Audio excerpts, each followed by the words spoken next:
Hi, it's the M.L.M for this whole channel. I do have a new topic for today. Before I begin, I just would like to say, may the words and expressions of my mouth and the thoughts and meditations of my heart find favor and acceptance before you, Hashem. So continuing with this wonderful Sefer, Mesillas Yesharim, Yafa edition from Art Scroll, called Way of the Upright or Path of the Just. We'll have a link below to Art Scroll so you can check out all they offer. This is the book again if you've never seen it, and if you haven't been following the series, this is going to be BeEzrat Hashem pretty long. I'm up to part 17 now, and today, BeEzrat Hashem, I have very little left to finish chapter 2, so we're finally done with this first part of the trait of Zihirus, which is defined as vigilance. But I think in chapter 3 it continues. It's not the end of this particular trait. It's just this first part of that. I think, let's see here. It goes for another couple of chapters, or yeah, quite a few chapters. Yeah, so I have a few more chapters on this particular trait. So yeah, and this is from the Ramchal. I forgot to say the Ramchal is Meshamayim Lomdim Mussar. So trying to see what I spoke about last week.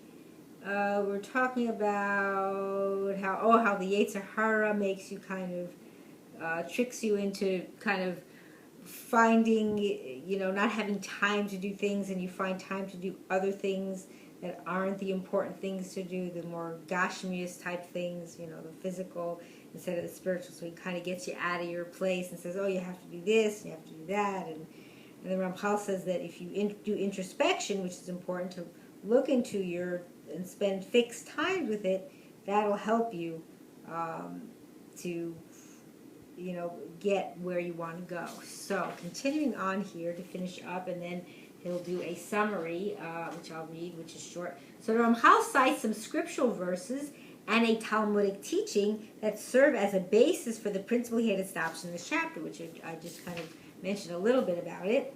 So he says that this is what the prophet means when he cries out and says in Haggai 1, 5, and 7, set your minds upon your ways. In Hebrew, it's simu levavchem al darkechem.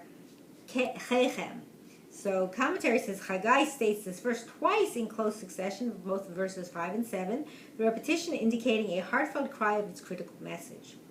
So Shlomo Melech too stated in his wisdom in Mishlei 6, 4, and 5, I'll read it in Hebrew too. Al titein sheina le'einecha u'tnuma la'afapecha. Give not sleep to your eyes, nor slumber to your eyelids. And then he continues on. Hinatzel katzvi miyar v'gomer. Escape like a deer from the hunter's hand, and like a bird from the grip of a snare. A commentary here says the passage alludes to one who is struggling with the lure of material pleasures, and advises him how to correct his ways before it is too late. He must resist sleep or slumber in order to be able to devote his every moment to analyzing the proper path in life. And he must immediately flee the path of self-indulgence, like a swift deer escaping the hunter's grasp, and a fleet bird eluding a quickly closing trap. That's from the Ralbag and also M.L.M. So this clearly conveys the idea that unless one engages in serious introspection, he is sure to be caught in the web of temptation that blankets this world. So you got to really keep digging in and seeing what you need to do, because that's what happens is you fall into that trap. So, and then our sages of blessed memory stated in Moed Katan 5a, whoever appraises his ways in this world will merit to witness the salvation of the Holy One, blessed is he.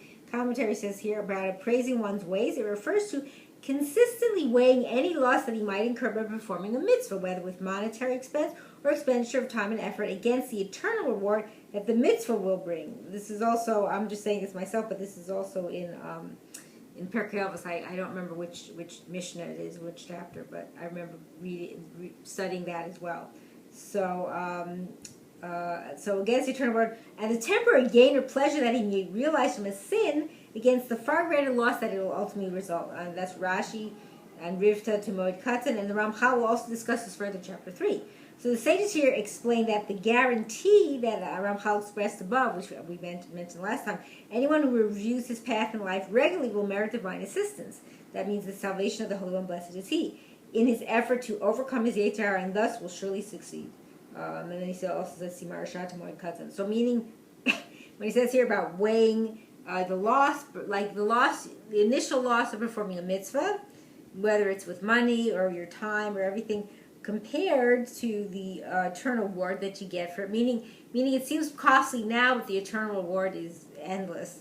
That's why it's called eternal, as opposed to the temporary gain you get from doing a sin, chas v'shalom, and then the endless loss that you get in the end, like meaning that the eternal loss, the loss is infinite, So that's why that's important. Okay, so continuing on here. So Ramchal elaborates on the concept that one who appraises his ways will merit Hashem's salvation. Now it is obvious that even if a person carefully monitors himself and analyzes his ways, it is not within his power to save himself from the wiles of the evil inclination, unless the Holy One, blessed is He, aids him. So you always need Hashem for help. The commentary says here, Ramchal here paraphrases the Gemara statement in Kiddushin 30b and Sukkah 52a and 52b. If not for the Holy One, blessed is He who aids him, one would be unable to withstand the Yetzer Hara. So always Hashem helps you in that case. So for the Yetzer Hara is very powerful. As the verse states in Tehillim 37, 32, and 33, in Hebrew I'll read it too. Sofer Rasha Latzadik Mevakesh Lahamito. The wicked one lies in wait for the righteous one and seeks to kill him. And then it continues on, Hashem lo ya'azvenu v'gomer, but Hashem will not forsake him, etc.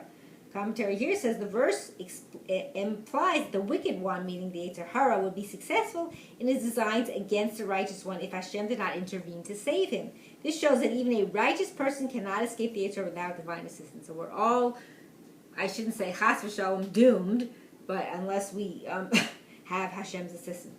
So here this additional commentary says, so why did Hashem make the Yetzer Hara so mighty? Hashem did it. He's a messenger of Hashem. He can't do anything on his own.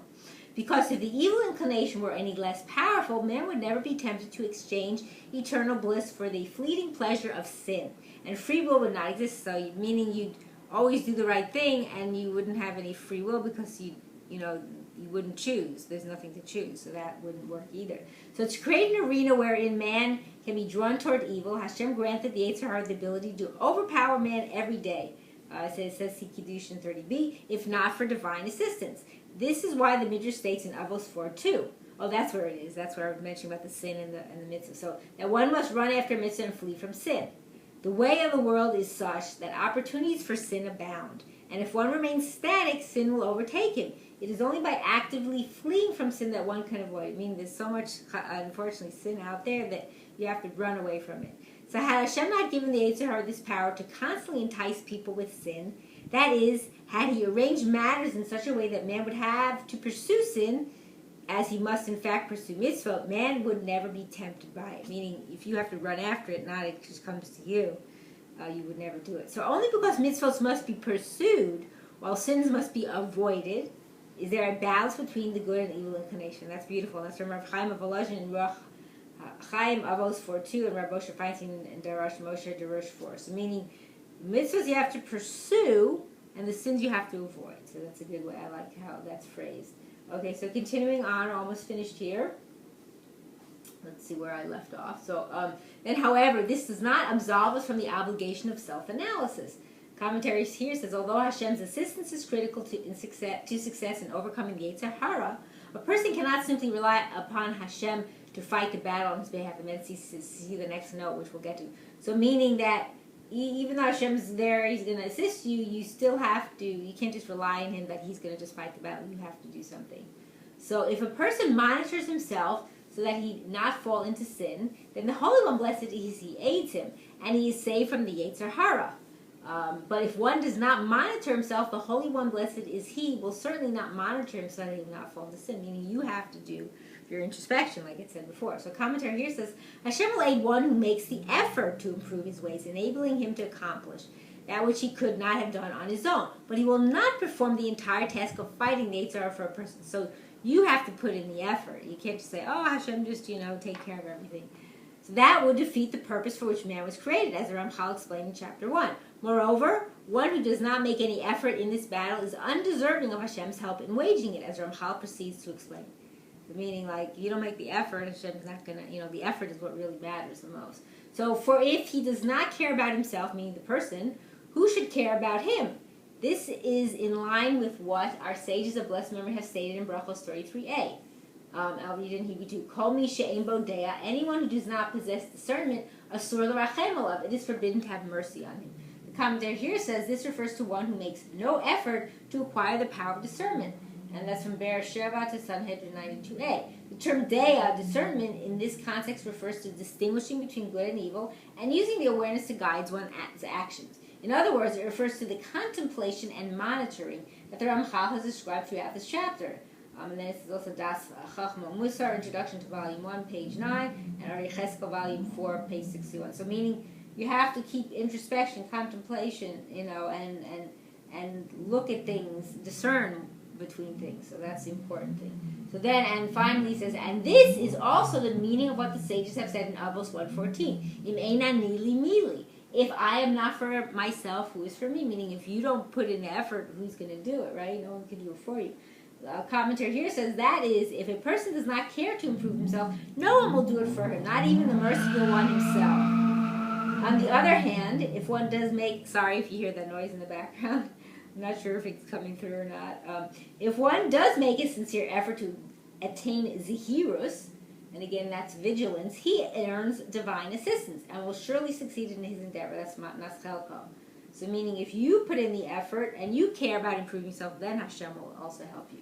So now finally to the chapter summary of chapter 2, and then finishing off here. So the first step in directing one's life towards becoming closer to Hashem, the goal discussed in chapter 1, so that's the goals to come closer, is to train oneself to think about his general approach to life and his day-to-day actions. This vital self-analysis is the essence of the trait of Zihirus, which is the first rung on Rabbi Pinchas ben Yair's ladder to spiritual heights.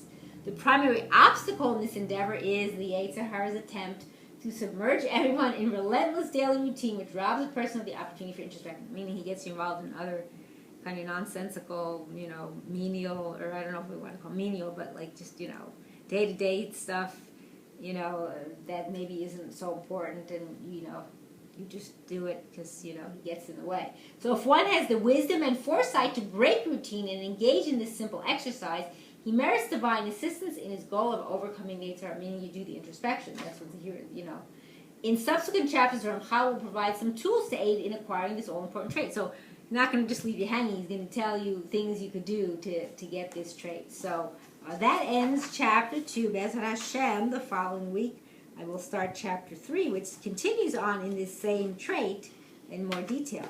And I thank you for watching. What am I going to say? Sorry, I lost my train of thought. I hope and pray that we will all merit to live and see the coming of Mashiach speedily in our days and the building of our final and everlasting Beit HaMikdash. Amen. And thanks for watching.